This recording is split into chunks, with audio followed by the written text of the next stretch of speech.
Hi there, my fellow stress avoiders and stress managers. Welcome to How to Be Happy for Saturday evening, and we're going to continue with our look at meditation and just debunking some of the myths. One myth is that meditation is in some way difficult. I have to tell you that that is not the case, because I, by accident, found out how to do it when I was 4 years old. And the story there was that my mother had taken me to see my grandmother and her sister, my aunt, obviously, and they were indulging in masked adult talk, the sort when there's a child around and you want to gossip about some scandal and you don't refer to people by name, and you say, her down the road, she's doing what. You start talking in euphemisms, and even at the age of 4, I knew that this meant that, well, it just didn't interest me, to be honest. But it being my grandma's, there were no toys there. I'm of a generation where toys were not necessarily available everywhere, just in case. And it was pre-TV days. They couldn't just plonk me in front of the TV because my grandmother didn't have one. So I decided I was going to try to zone out. And so I put my head on my arms on the table and I started repeating a word to myself. And in the space of about 4 or 5 minutes, I had gone to sleep, and this nap lasted for as long as it was necessary until my mother decided, oh, he's tired, we better get him home. So I hope I didn't break up their juicy conversation. However, what I found out later, when I paid a lot of money to take lessons to learn how to meditate, was that I had been performing a particular kind of meditation. The repetition of a mantra, because I selected one word and just said it over and over and over and over and over again. And that is one form of meditation. So is it difficult? If a 4-year-old can discover it, it can't really be that difficult, can it?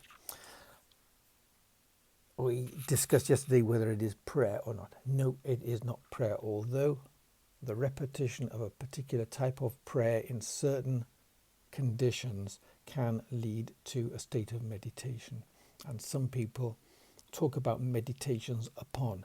So in the Catholic tradition, there are the Stations of the Cross, and obviously in, I'm presuming it's Tibetan Buddhism, apparently there's more than one kind.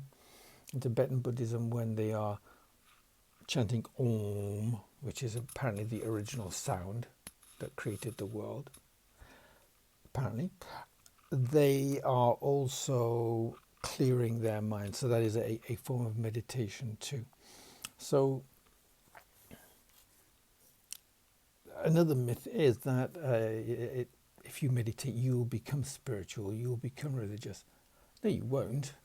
Maybe that is a fundamental part of your character in any case, and it will bring it out and enhance it in the same way that going to the gym will make your muscles leaner and stronger. And I'm not suggesting there's a parallel between the two. I'm saying that one set of actions leads sometimes in certain people to one particular place.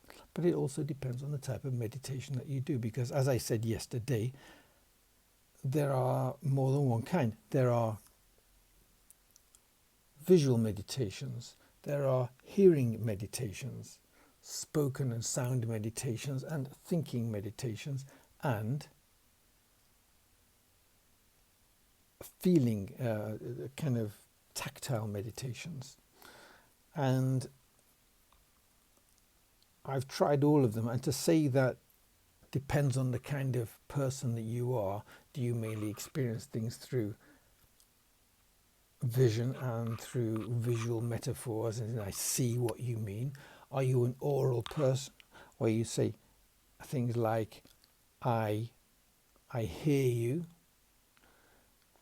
I like the sound of that? Are you a kinetic person, which means you experience the world mainly through touch? So I feel you. I want to get a handle on this, you would say. These are, and then of course there's the interior monologue type of, well, the sort of the thinking people, and they would, I like the idea of that, they would say. Let me think about it. So, 4, wasn't there? You could probably do a taste meditation. That would be interesting, but I'm pretty sure you can't do a smell meditation. Maybe you can. I've never tried. Anyway, the point about it is that you indulge in an activity which grounds you. It's a form of mindfulness.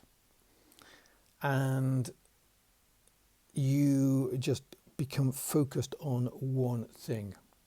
You become focused on it to the point where you're either concentrating on it or you are trying to avoid it. And there are many, many kinds. So we will look at some of the different kinds. We will begin maybe with visual meditations tomorrow. But yeah,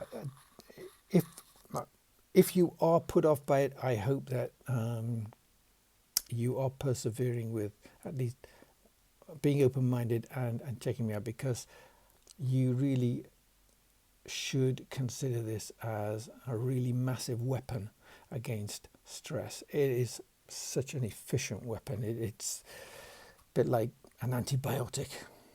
If you, I can't think of a better sort of.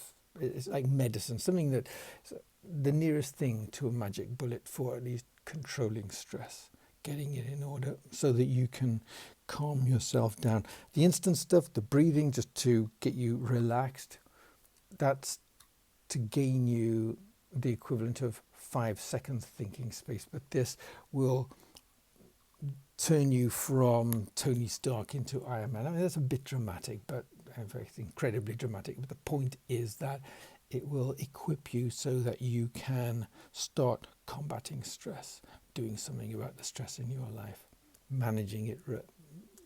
It's not just relaxation, in other words. And in turn, you will become more positive, and in turn, that will lead to greater happiness. Okay, good night. See you tomorrow. We will continue with the different kinds of meditation, and we'll look at some of them